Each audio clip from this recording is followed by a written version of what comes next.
Everybody, tonight we are learning Le'ilu Nishmat Chaim Yehuda ben Yecheskel, Avraham ben Chaim Yehuda, and Yecheskel ben Avraham, and Tzila bat Rab David. So tonight really is a continuation from last week's class. Even though the whole Emunah series really is one continuation, but a lot of the classes you could listen without the knowledge of the other one, and really this one you could as well. But it would really be beneficial to go and understand what we spoke about last time. So, just for to have a brief overview, we when problems come in our lives, we broke it up into three different categories. So we have category one, that is from God, from Hashem. So if anything happens from God, we know Kol man da'avid rachmana l'ta'avid. Anything that God does for the best. That we know, that's easy, that's understandable. That's category number one. Category number two is what we spoke about last week, when you were negligent on yourself. So you made a mistake, you did an issue, and because of that, you resulted in a loss of money, in a loss of a shidduch, in a loss of anything, and that's something that we discussed last week. For anybody who wants a refresher, please go last week. But the basic understanding was that we have to do our hishtadlut. Once we do our effort that is required of us, then it's in God's hands. That's what we spoke about last week. Today, B'ezrat Hashem, what I want to speak about is what happens if somebody else does something to you. Now, let me explain what that means. So, we know that every single human being has free will. And the Ramchal brings down, we know the reason why we have free will is that the purpose of God creating the world is to give us the greatest good.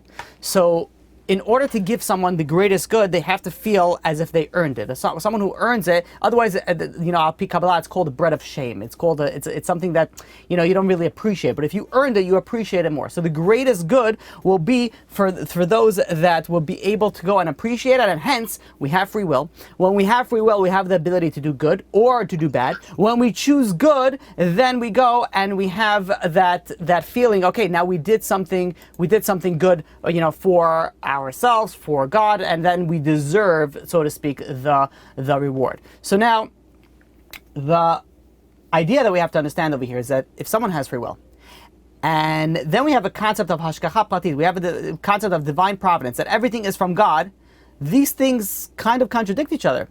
So for example, let's say somebody is using their free will to go and harm you. Maybe that wasn't for the best. Maybe that wasn't planned. How do you go and understand? So if you go and you say, no, you can't, you can't do anything because it's only what's decreed from God, so then you have a little bit of restriction on free will.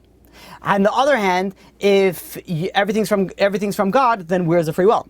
So there's a very clear, very fine line that we have to understand over here. And B'ezrat Hashem, may God put the right words in my mouth, because this is a topic that is very, very the nuances. You have to really think about it and to understand it clearly.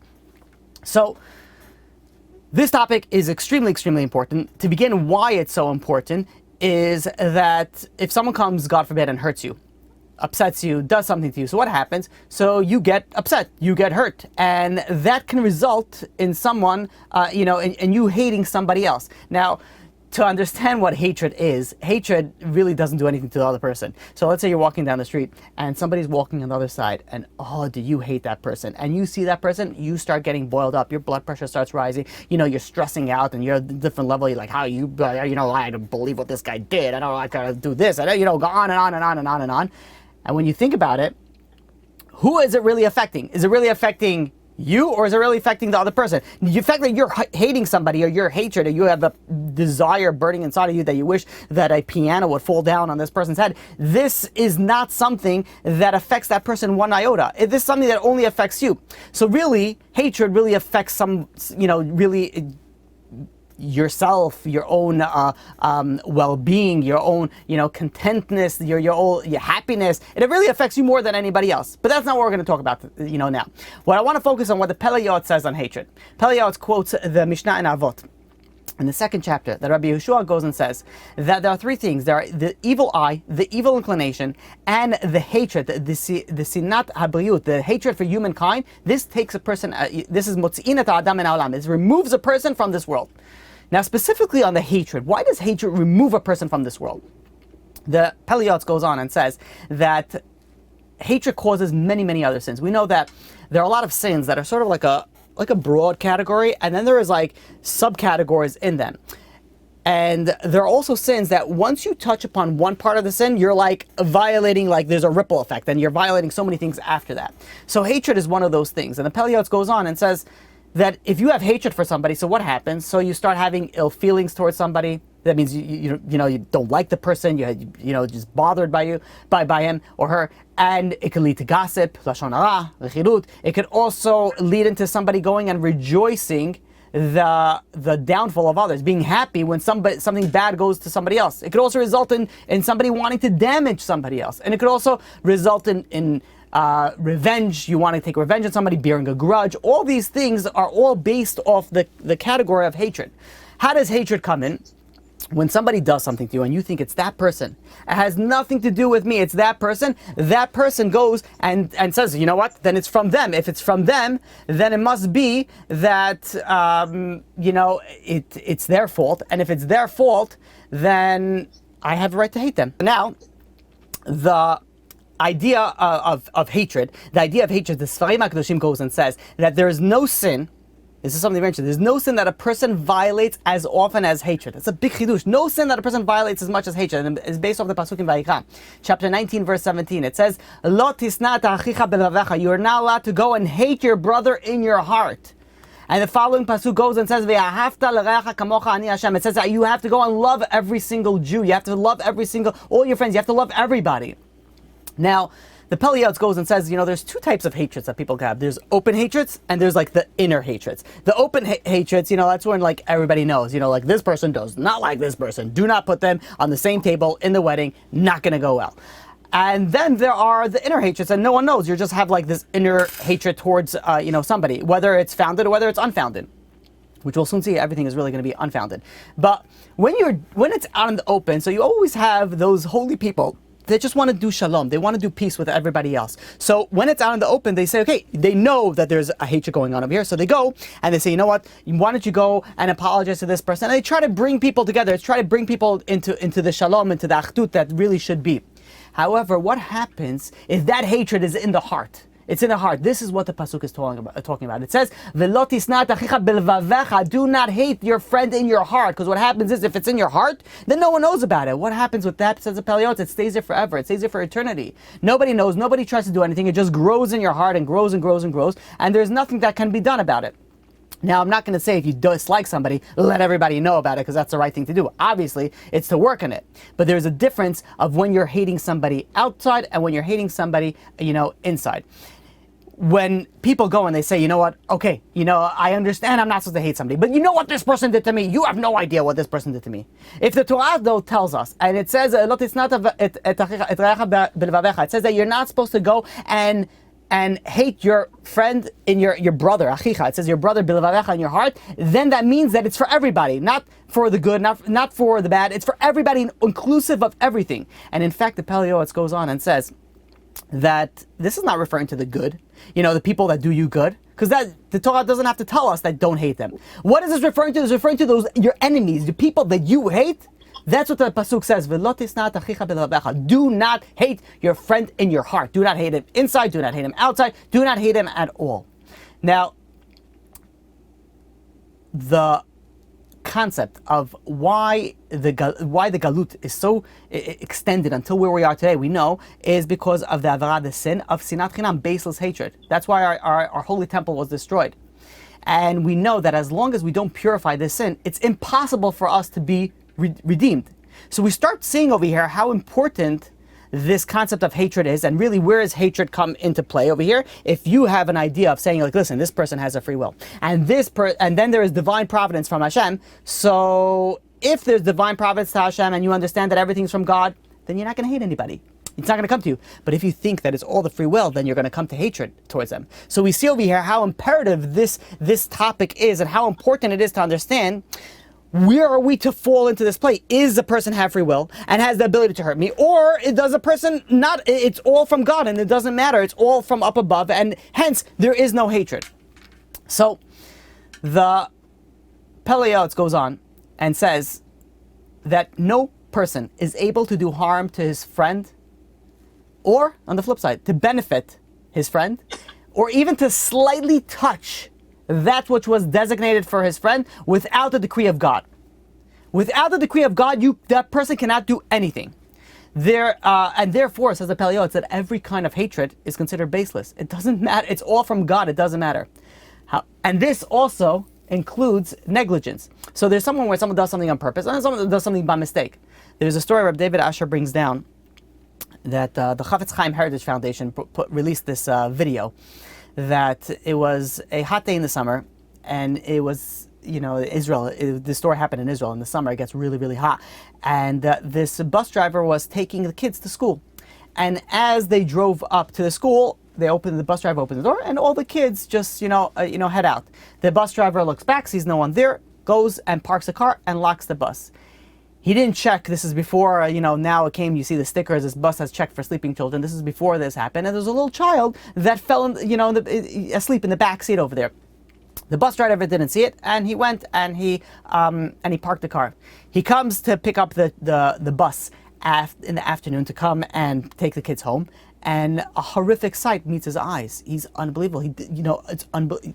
I don't want to even spell it. I don't even want to say what happened, but you could all imagine what happened when a little kid is stuck in a boiling, bus, and unfortunately, this child was no longer there, and the grandfather of this child, whose name was Rabbi Leichter, when he heard about this, he went and he said, "There is no question. This is from God. This is from Hashem, and I'm going to accept God's will with love."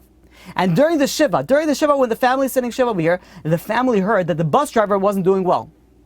And it was obvious that he wasn't doing well, besides the fact that he was arrested, and the fact that he has this guilt of almost murder to a certain extent.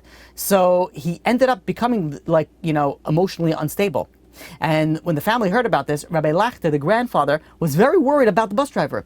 He went and he told his relatives, he told his friends, he told his family and co-workers, he says, "Everybody, you got to go and pray for this bus driver. This bus driver, Nachman, you got to go and pray for him." And he gave his friends and family the name to go and pray for the bus driver that because of him caused his grandson indirectly to go and leave this world.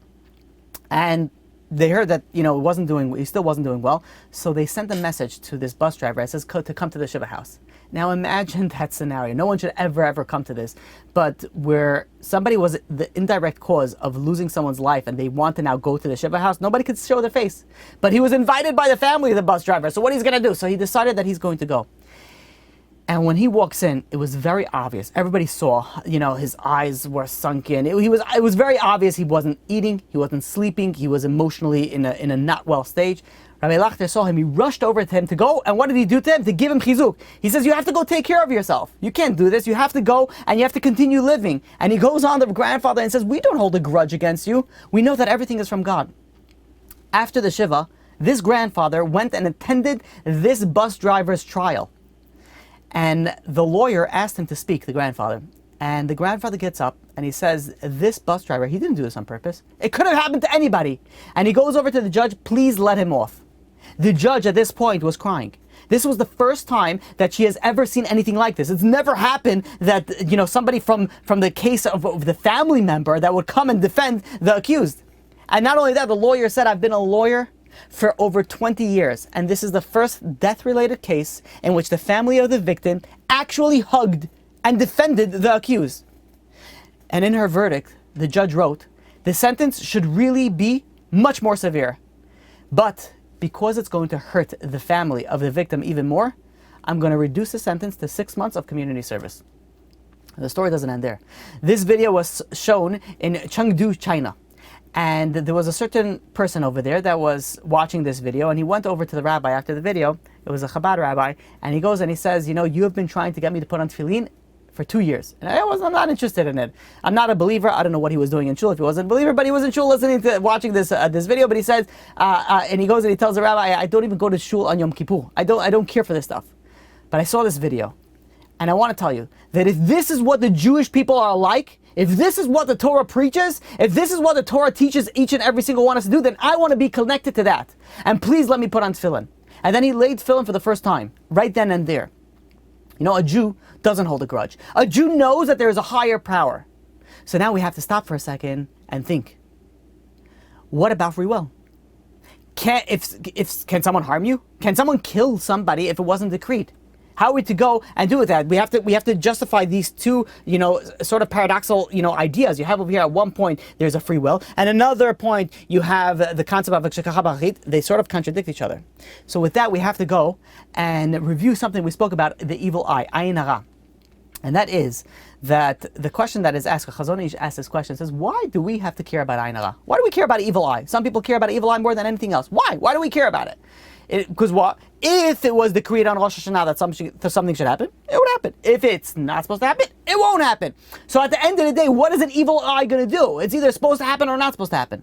So Chazon Ish said something here so fundamental that you could plug it into so many aspects in life. And B'ezrat Hashem, we're going to plug it into this area right here with free will and hashgacha pratit. And that is, the Chazon Ish says we could put people into three categories. Category number one, in regards to life and death, category number one is this person is supposed to live. If this person is supposed to live, evil eye, no evil eye, this guy's going to live.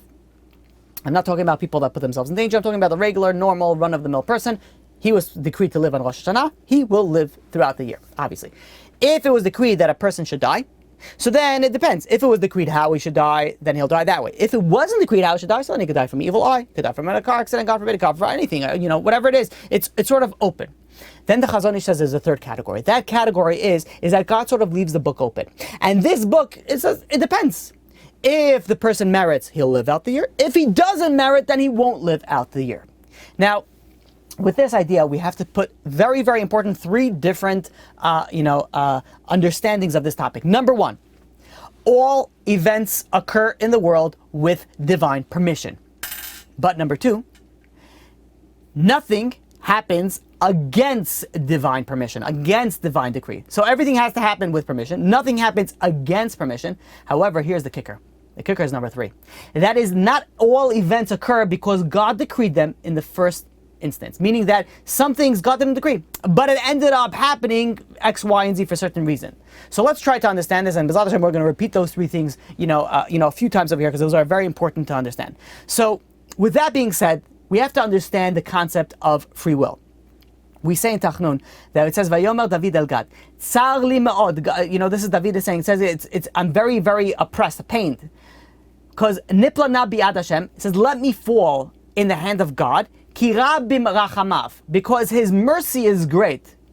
Uviyad adam alepola, and by the hands of human beings, I don't want to fall. Meaning, the Mitzudat David goes and explains this pasuk, and he says that King David goes and he chose to suffer in God's hands and not in humans' hands. Why?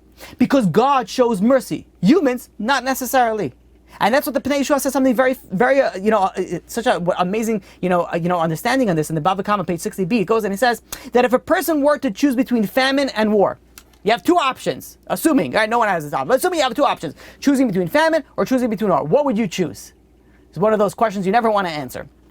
So, says the Pnei Yeshua, you should choose famine. Why? Because famine is in God's hands.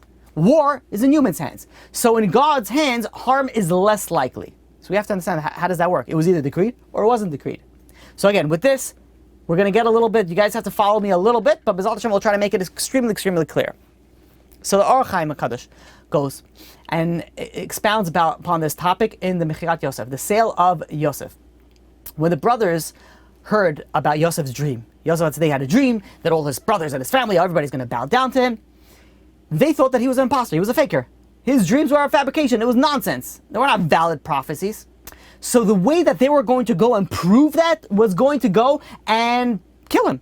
If they're able to go and kill Yosef, that means that his dreams were false. But then Reuven steps forward and says, whoa, guys. That thinking is very flawed. Why? Because it's possible that somebody who doesn't have a decree should get that should have been killed, could get killed. Because you have something called free will. And free will can change something that maybe wasn't originally intended to. However, so what did Reuven told him to do? It says, you want to really test him? Let's throw him into a pit. Let's throw him into a pit where there's scorpions, there's snakes, there are things that could kill him. So there it's going to be different. Now the question is, why is it going to be different? If the human's going to kill him or the animal's going to kill him? You're throwing him in a pit where it's dangerous, animals, or for sure something's going to happen. They're not going to sit over there and cuddle with him and say, hey, what's going on? How you doing? So, explains the Or Chaim HaKadosh that human beings have free will, animals do not have free will. What does that mean? That when Reuven went and he took Yosef out of the hands of the brothers, and he put him in the pit, the pasuk says in Bereshit, in Genesis chapter 37, verse 22, it says, "Hetzil oto miyadam." Reuven saved him from their hands. What does that mean? That human beings have the power to do something that animals do not have the power to do, because animals do not have free will. So whatever was decreed was decreed. On the other hand, when you're speaking about human beings, they have the power of free will. They have the power to do something that maybe wasn't intended to do. Meaning that free will has a very, very real consequence in this world. So now we have to understand something. How does that work? Either it was decreed or either it doesn't decree. I hope I didn't lose you so far. So if I did, you'll catch on with it as we go forward. When we spoke about the evil eye, so you have over here the Ein Hara. We saw that if it was decreed that nothing bad will happen, then nothing bad will happen. If it was not decreed that bad will happen, then again, it won't happen. But what happened if it's just left open? It's left open, meaning that God says, let's see on how this person lives out their lives. Let's see their merits, let's see their schut, let's see their sins, let's see everything. And then, it depends if you'll be saved or you'll be doomed. That all depends. So what do we see over here? So we see over here something very fundamental, and we have to, understand these three things that we mentioned earlier. Number one, all events occur in the world with divine permission. As we go through with this, you'll understand this clearer and clearer. B'ezrat Hashem. Number two, nothing happens against divine decree. And number three, not all events occur because God decreed them in the first instance. So, how does this work? That when somebody does something bad to you, you cannot go and blame the person that did something bad to you, because at the end it depends on you. And how did this work by Yosef? In Yosef's story, the Reuven said, listen, against human beings, if, let's say Yosef was left open, the book was left open, so it all depends. If it was against human beings, so Yosef will need significantly more amount of merit to be saved, because there's free will that comes in. But if it was against animals, animals don't have free will, and that goes depending on how it was decreed, meaning that you'll still need merits, but less of merits. So Reuven was telling his brothers, and he was telling them, he was saying, listen, you want to see if it's true or not, his dream. So if you go and you kill him, then it could be that it was true dreams. It was a prophecy that he was really, we were meant to bow down to him. But he didn't have enough merit to be saved from the free will of human being. On the flip side, if we put him in the pit with animals, so then there's less merit, because there's less free will, there's no free will, so there's less merit. If there's less merit, then we could see if it was really meant to live or it was really meant to die. And therefore, when somebody goes and harms somebody else, the victim cannot blame the perpetrator for the damage. Why? Because he has to take into account his relationship with God. Now, it's inappropriate to go and blame the victim, blame the perpetrator. Maybe it's the victim's fault. Maybe it was because this person wasn't on a level that they should have. And had this person been on a high enough level, then that person would have had he had divine merit, and with this merit, he would have achieved this divine protection. And this is what Rabbi Chaim Kanievsky goes and says. And Rabbi Chaim Kanievsky goes and says, a person cannot be killed without heavenly decree. But against human free will, one needs more merit to be saved. Meaning that there are occasions where a person, where death is decreed upon a person, but he has merit to save him. But if human free will comes into the picture, he will need even more merit.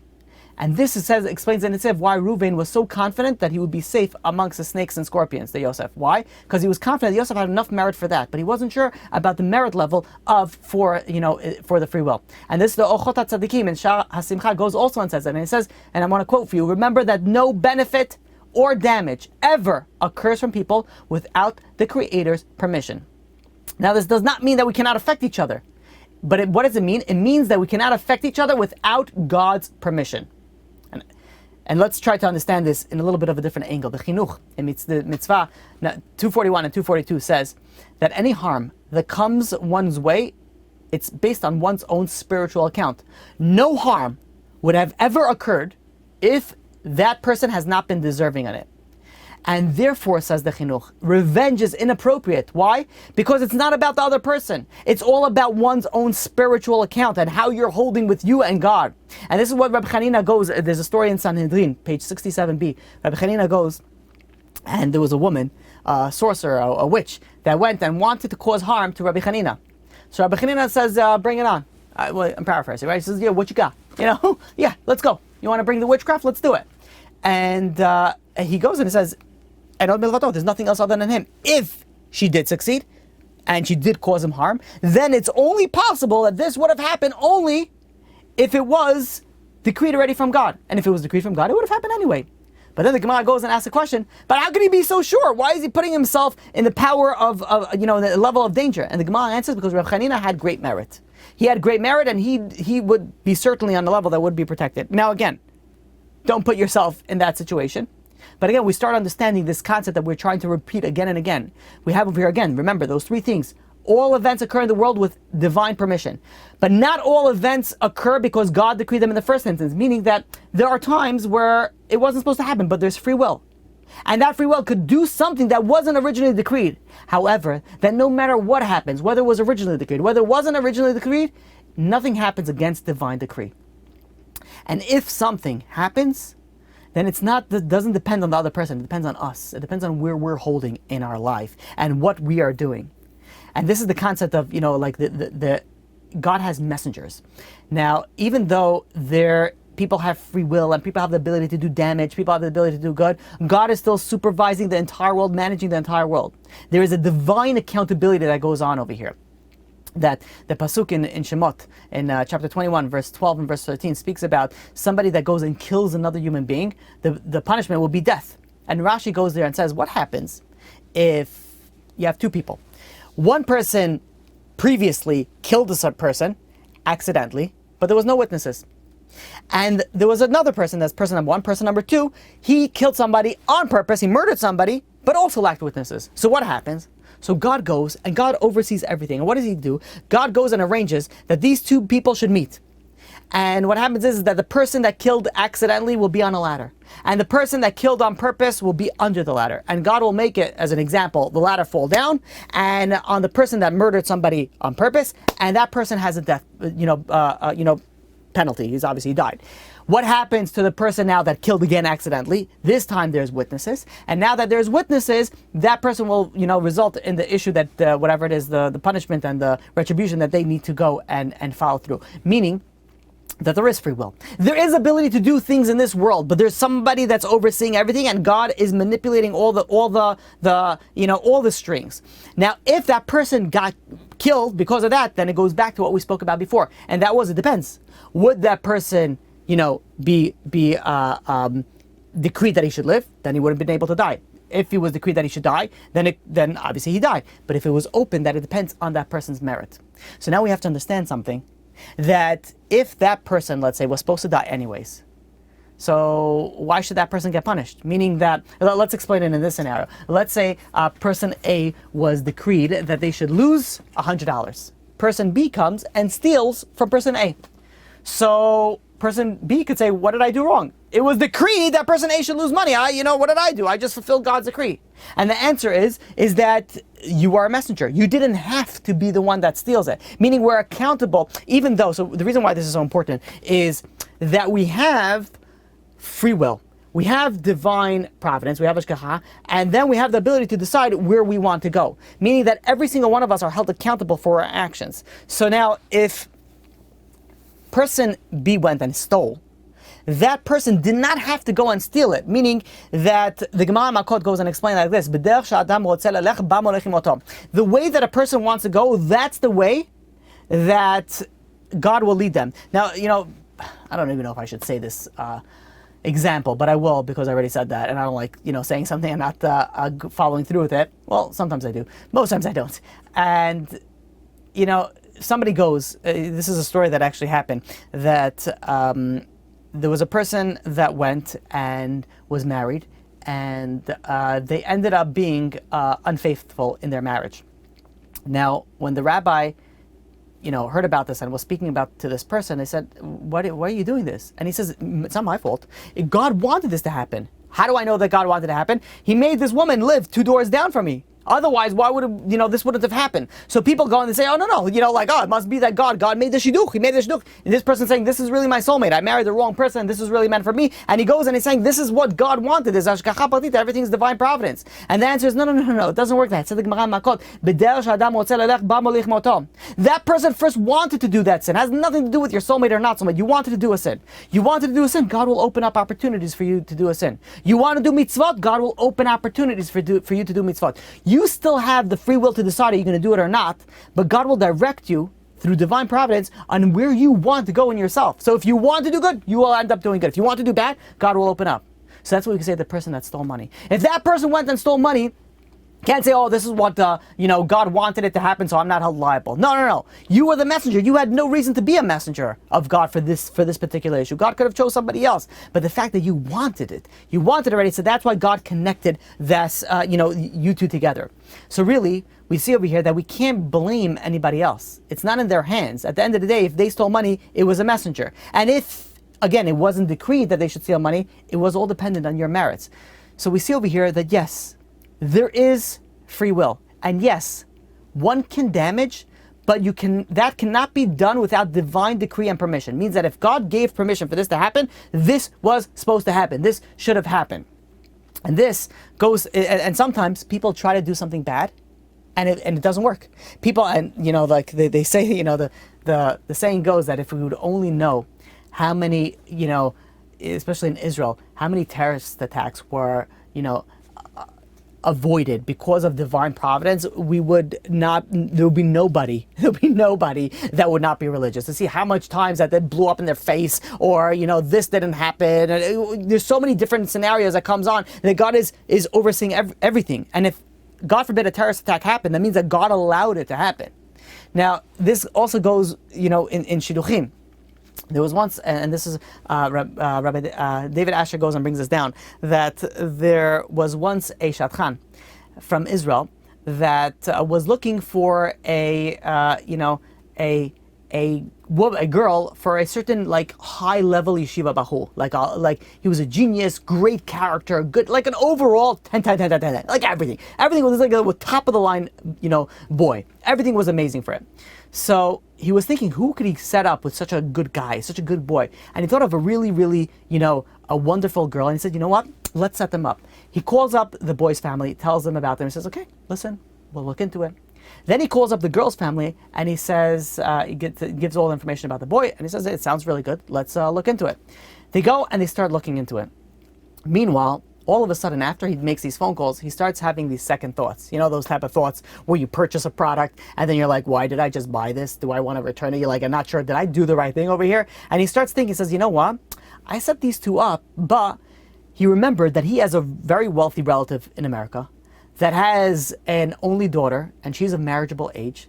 And if he would be able to set them up with this great, great boy, he knows that this wealthy relative will pay him very handsomely for this shidduch. So he was thinking, should I do it? Should I not do it? Push comes to shove, the evil inclination came to the best of him, and he called his relative. He called his relative, and he says, listen, I have this boy for you, for your daughter. He's unbelievable. And the relative was like, wow, really? He was listening to all the details, and it sounds really good. So he says, okay, fine. They did a little bit of research very quickly. He says, you know what, we're interested. So he says, fine. So he goes, and that night, the shadchan receives a call from the girl's father, the original shidduch girl's father. And he says, by the way, I just, we did some research, and we looked into this boy, and we want to proceed. It sounds like a good thing. So this shadchan just made another, potential match with his wealthy relative. So he goes over to the bride's, to the girl's father, the father, and says, listen, I don't think they're interested anymore. And he's like, what do you mean they're not interested? You called me a few days ago with the option. I thought they were interested. And he's like, yeah, things changed. I don't know if it's such a good match anymore. It doesn't sound like it's gonna work out. So the father of the girl said, okay, I'm sorry to hear that. We were very interested, but what can you do? Not interested. And he hung up. Meanwhile, the father of the boy calls up and he says, we also did research on the girl, the original girl, and he says it sounded really good. It sounded very nice. We want to go and set it up. And he says, and he starts flipping it the other way. He says, I don't think they're so interested. They're not really so, willing to go. And, it doesn't seem like it's going to work out. And he says, what do you mean? You called me a few days ago and you told me that it's going to work out. He says, yeah, I don't know what happened, but they're not interested anymore. And he goes over to the father of the girl and says, but you know what? I happen to have a boy. He goes over to the father of the boy and he says, I happen to know a girl from America that she's willing to fly over here, and she's willing to live in Israel. She's amazing, comes from money, will support, will do everything. Amazing girl. And the father of the girl says, listen, we have to think about it. We said already yes to this boy. We were already, we're very motivated with, with what we heard over here. Give us a few days to think about it. So he says, fine, think about it. Trust me, it's a good idea. A few days go by.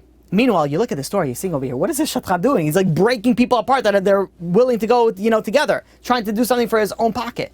And he goes, and the few days go by, and the father of the girl attends a wedding in Yerushalayim. And he sees somebody there that, it's not familiar. So he goes over to somebody next to him. He says, who's that person? He says, well, that person, his name is Mr. Kaufman. He's like, wait a minute, Kaufman from which area? And he said from Yerushalayim, a certain area. And he realizes, the girl's father goes and realizes that's the boy's father. That's the boy of the original boy that they wanted to go out with. So he goes over to him, only in Israel, right? This works. He goes over to him and says, excuse me. He says, I wanted to know, why did you say no to my daughter? And he says, who are you? What's going on? What are you talking about? And he says, I am so-and-so. My daughter was set up with your son, and I heard that you aren't interested. And he's like, what do you mean I wasn't interested? They told me that you aren't interested. He says, no, we were very interested. And the other one says, yeah, we were also very interested. He says, what happened? He says, I don't know, must have been a miscommunication. So he says, you want to set it up? And he's like, yeah, let's set it up. And what happened? They ended up setting up, and they ended up getting married. Meaning that even though this person really wanted to go and, break this up, not that he was a bad person, he just, the evil inclination got to the best of him, and he wanted to go and make a few extra dollars. So because of that, he broke it up. But what happened? God says, no. He says they're going to get married because they're supposed to get married. So what's going to happen? They're going to meet in a wedding, and for some reason that doesn't make any sense, they're going to go and just walk up into the other person and says, hey, why you don't want to go and marry my daughter? Why do you want to go and marry my son? Originally, you'll be insulted. Be like, I don't want to talk about it. But God put it in each of their minds to go and work it out. Meaning that even though somebody has the ability to go and damage you, if it wasn't decreed, it was never going to happen. It won't happen. So many people, what happens is, are very upset at other people. Let's say somebody stole a lot of money from them. They're very upset. They damaged them. They insulted them. They hurt them emotionally, physically, intellectually, any other way, spiritually even. They're upset. They're upset about that person. But this was a decree. They were just the messenger over here. When bad things happen in the Torah, what does the Torah tell us? The Torah tells us, it doesn't tell us to go find the person and seek revenge against him. No, it says, if somebody goes and sees that bad things happen to him, what did it say? He has to go and look at his deeds, because at the end of the day, it all depends on you. God is overseeing everything. Even when there's free will, there has to have the ability that God gives you that check to say, you know what, this person can hurt you, or this person can benefit you. It all depends on free will. But the bottom line is it's all on you. It's all on you, on your level, on how you are in a spiritual standing. And this we could begin to understand. A very famous question, we spoke about this before, that people often ask, like, if God could do anything, and God is all powerful, and God is all knowing, then why is there suffering? Let God to remove the suffering, and whatever benefit the suffering would be, let it be without the suffering, because God could do anything. So when we think about it, it's a very good question. Let God make everybody have an amazing life. Let God have everybody have a great everything from panasah to children to everything. So when we look at the purpose of being in this world, we look at Adam Rishon. Adam was created, and it didn't rain until he prayed. Why? Why did it have to do with his prayer? Because there was a connection that's needed between us and God. One of the reasons that we're in this world is we are here to connect with God. And this is where the Ramban, in the end of Pashat Bo, goes and says the purpose of the mitzvot is to acknowledge and believe in God. You have to know that there is a God. That's one of the purposes of us doing mitzvot. But furthermore, it's also to thank God. And in fact, this is the purpose of creation, to go and see that there is a God and to thank God. So what happens over here? So if somebody has everything coming on a silver platter, they're not going to come to God. Some people, yes, some people not. And that purpose of creation go and gets nullified if you don't reach to that level. So sometimes what God does is, in order for God to go and reach to the potential that you need to reach to, he has to put all these obstacles in the way. And this is why, the question is, can God make everybody a millionaire or a billionaire or a trillionaire, whatever it is? Of course. And make it good, make it for the best, of course. But let's say, what's the difference? That's one difference. Let's say you do a mitzvah. You do a certain mitzvah. So if you are worth $10 billion, you're doing mitzvah with a certain mindset. If you're worth whatever you're worth right now, you're doing it with a different mindset. And let's say it's slightly smaller, slightly different. So if you go and you do a mitzvah on a slightly higher level, because you don't have that security, let's say, of all that money in the bank, or whatever it is, it could be health, it could be children, whatever it is, I'm just using money as an example, it could really be anything. So if you don't have that, so then when you do a mitzvah, it's more difficult for you. So it's more difficult for you. That little iota of a difference can make thousands of difference in, of levels in the next world. Meaning, let's try to explain it like this. Now, let's say somebody goes and gives charity. No, you know what? I don't want to use an example. Any mitzvah. Doesn't matter what the mitzvah is. Any mitzvah, he does a mitzvah. So let's use healthy and not healthy. If the person is not healthy and he does a mitzvah, that mitzvah is harder. So because of that mitzvah is now worth level 10,000. But let's say the person is very healthy. That same act is worth level 10. Now, in this world, you did the same mitzvah. But in the next world, it's going to all depend. Oh, over here, you did one thing, the same item, but over here, it's going to be a level 10. Over here, it's going to be a level 1,000. What's going to be worth more? What's going to be more beneficial? Obviously, it's going to be level 1,000 or 10,000. It's going to be much better. So if you are unhealthy, that in fact helped you achieve greater reward in the next world, which we know is the real world. But if you were healthy and you had everything going for you and you were level 10, then it didn't make the difference. However, we see over here that there is a nuance over here. And the nuance is that you're able to go and bring yourself up to a level where even when you're healthy, wealthy, successful, whatever it is, when you do that mitzvah, you're a level of 1,000 or 10,000 or 100,000. And you have the ability to not do anything. So meaning that when people go and say, you know what, God, you could do anything. Why don't you make this easy? Why don't you make me healthy? Why don't you make me married? Why don't you make me have children? Why don't you make me have money? Why don't you make me... It doesn't stop. But the answer is it's not only dependent on God. Of course, everything is dependent on God. But at the end of the day, it's you. If you bring yourself to a level that you would achieve the same level of reward in both scenarios, then of course God will make you wealthy. Of course, God only wants the best for you. So many times in life we go and we blame God. Oh, you know what? If you would have done that, meaning that you could have achieved everything that you want in life and more if you would have had done what you needed to in life. So this is a very, very imperative, and I hope that this is clear. And if it's not, please ask me afterwards, because we have to go and make sure that this is clear. So the purpose of creation over here, we could sort of bring this back, is to fix yourself, to fix your character trait, to believe in God, and to thank God.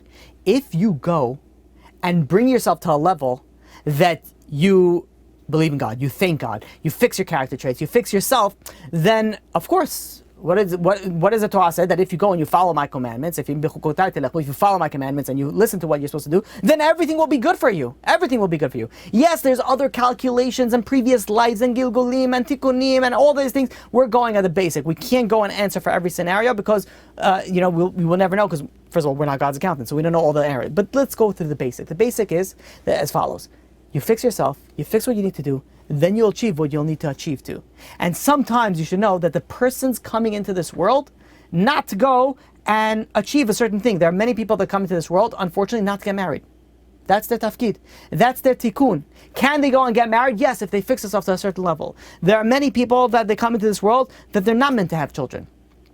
And what do you need to do? After you fix yourself, and after you do everything that you needed to do, then comes a level of acceptance. This is from God. I did what I need to do, and this is when it comes from God. Then there's a bigger picture. There's a divine, overseeing, and there's a reason for it. And when will you find out? Ultimately, you'll find out after 120. And this is what we start off with the Pele Yotz. The Pele Yotz goes and says that nobody is able to harm his friend. Nobody is able to benefit their friend without the decree of God. But says the Stipler Gaon, and it says that even things that were decreed, you could go and change it. You yourself are able to change it. How? Tshuva, mitzvot, tefillah, which means is, let's do it in English. You have prayer, you have merits, you have repentance. This can alter the decree, which means is ultimately in life, everything, it all depends on you. You have the ability to change, you have the ability to fall, you have the ability to grow. So at the end of the day, you got to stop blaming other people. You got to look at yourself and what you can change. And if you could change something, then do it. If you can fix something, then do it. Because ultimately, it's your life. And this depends on you and your merits. Now, the flip side, there are people that blame themselves too much. That's also not good. They blame themselves too much and they can't move on in life. They have some people that they're stuck on the mistakes that they made in their life. And that could lead to very, very unhealthy things.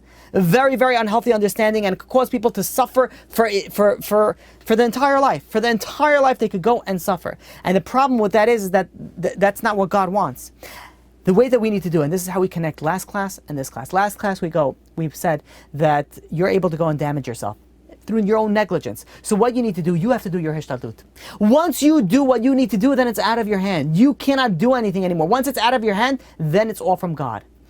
And if it's all from God, then you have to go, and sometimes you have to accept it. Sometimes we have to accept what it is. It doesn't mean that we have to stop trying.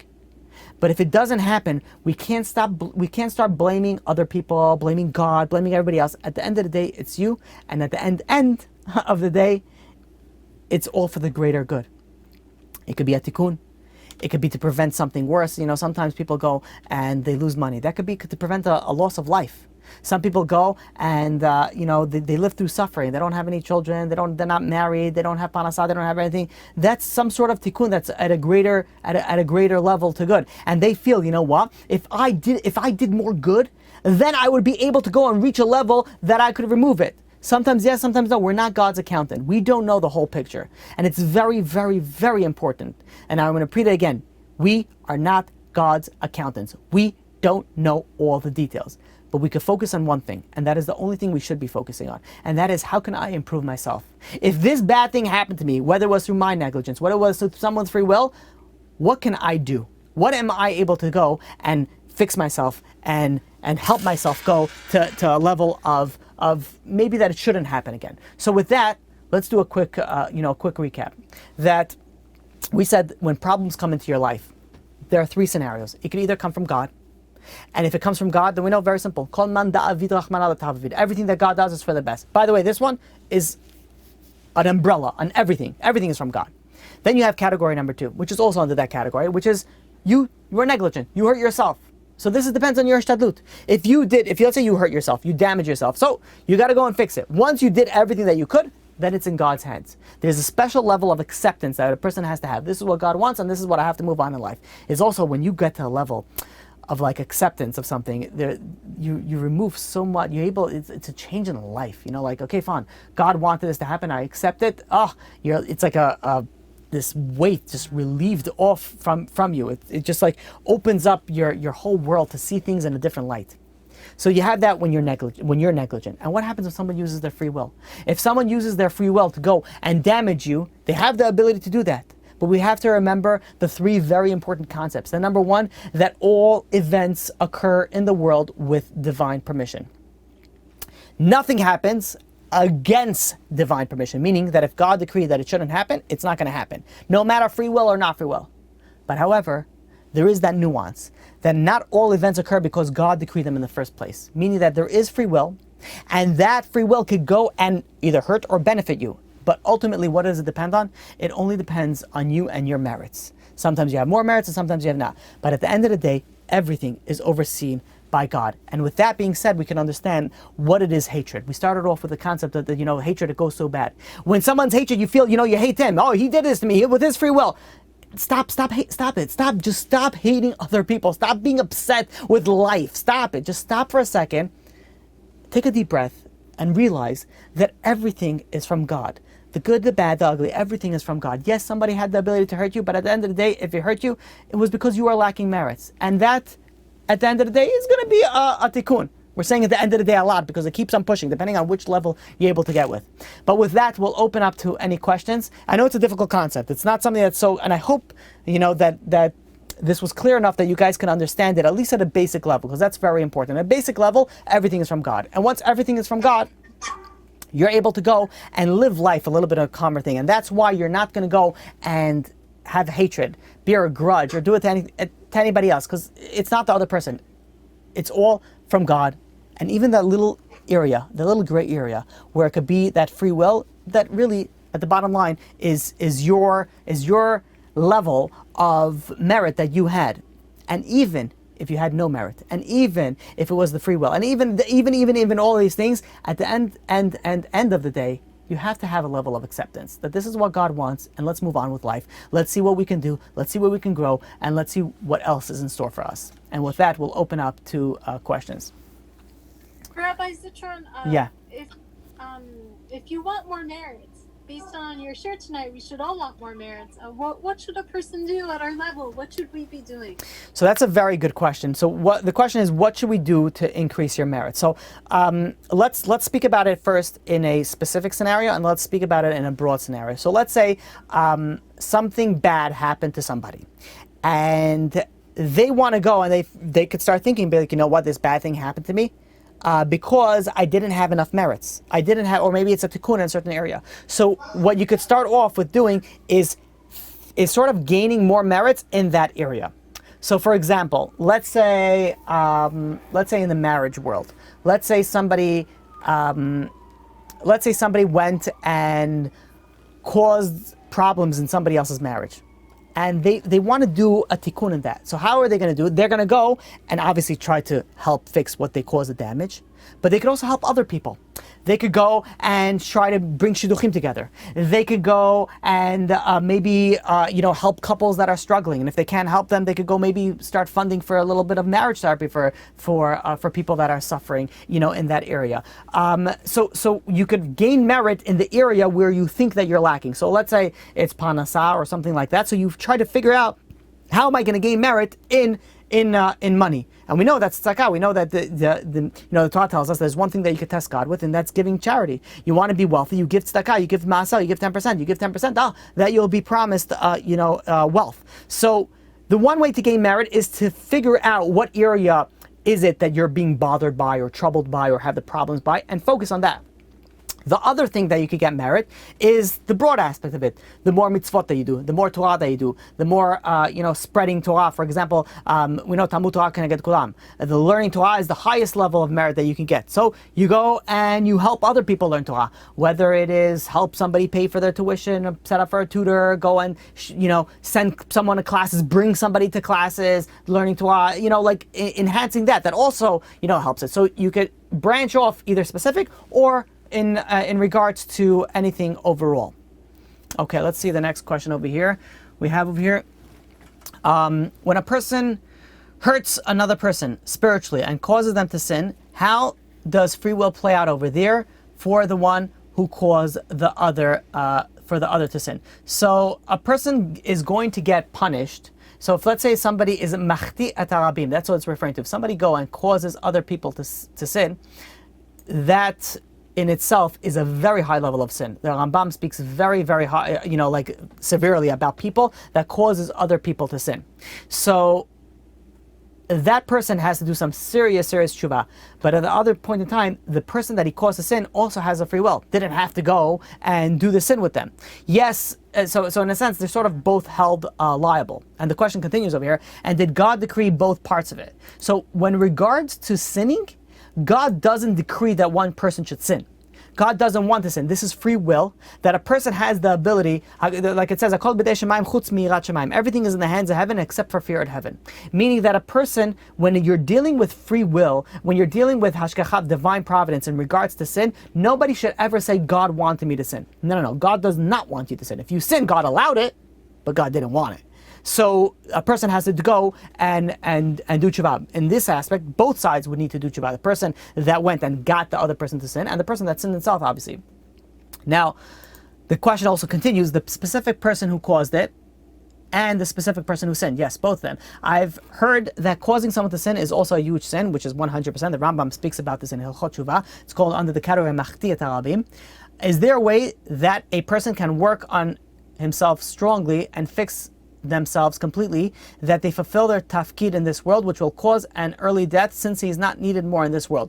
Okay, so that's a very good question. Can somebody, and I had this, it's funny, somebody once told this to me also, one of my students, that the question was, can somebody go and finish his his tafkid in this world, his purpose in this world, and that's why he's going to leave this world early. And one of my students once came over to me and says, you know what, I don't want to be such a good Jew, because if I'm such a good Jew and I'm going to finish my life early, then God is going to take me early. I want to stick around here for a little bit, so I'm going to purposely do something not 100%, so God will keep me around longer. That's definitely a faulty view of looking at life, and the spiritual world. So what we need to do is to fulfill our purpose. There are many times that people fulfill the tafkid and they're kept in this world because of the effect that they have on other people, that the benefit that they'll bring other people. So not necessarily that if a person goes and finishes the tafkid that they go and remove themselves. Sometimes they're needed. Sometimes they're needed to help for other people.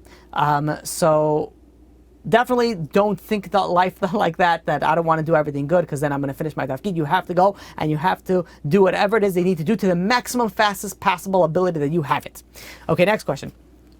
How can one deal with living with close family members who are depressed or upset with life? This affects their overall happiness, which is very, very true. And the Gemara says, that a smile does more than a cup of milk, meaning that when somebody goes and smiles to another person, it affects the people around them. And when somebody's upset, it affects the people around them. And that's why people don't understand when they're depressed, when they're anxious, when they're upset. They think, okay, it's my life. Let me be whatever I want. This is no one has their own life. We're all interconnected, whether we like it or not, whether you're a billionaire or whether you're working for the billionaire, everybody needs other people. We're all connected. We all have these interpersonal relationships.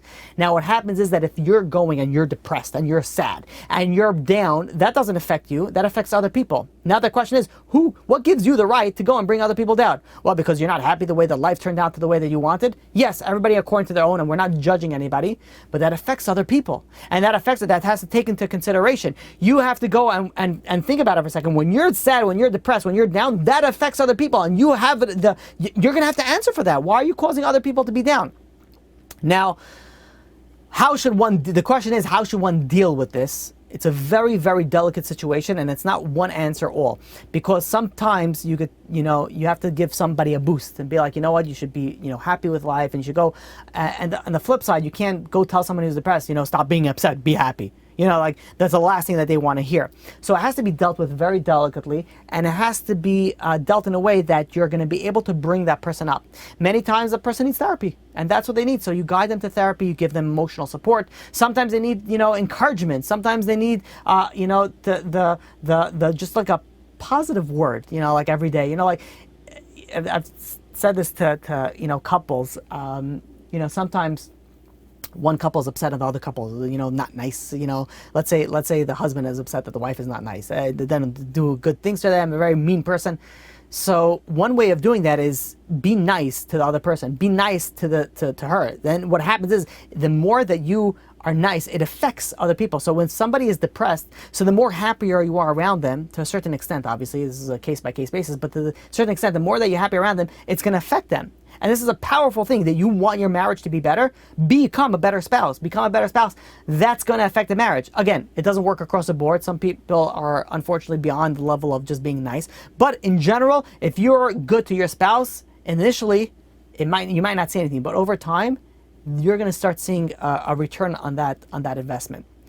Okay, so it looks like that was the last question. We're going to give another 20 seconds if anybody has any other questions, and if not, then we'll close it for the night.